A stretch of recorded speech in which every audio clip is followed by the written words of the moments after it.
ಭಾರತದ ಭಾರತವನ್ನು ಒಂದು ಸಾರ್ವಭೌಮ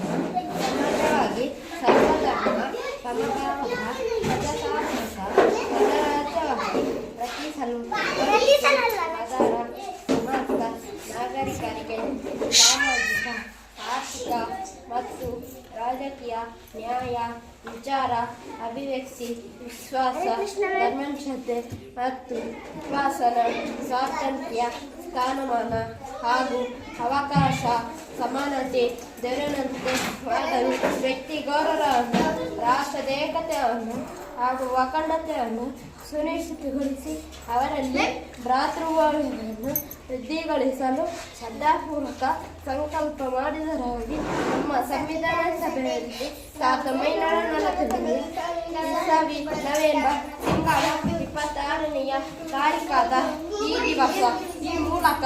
ಈ ಸಂವಿಧಾನವನ್ನು ಅಂಗೀಕರಿಸಿ ಅಭಿನಂದಿಸಿ ಅರ್ಪಿಸಿಕೊಂಡಿದ್ದೇವೆ.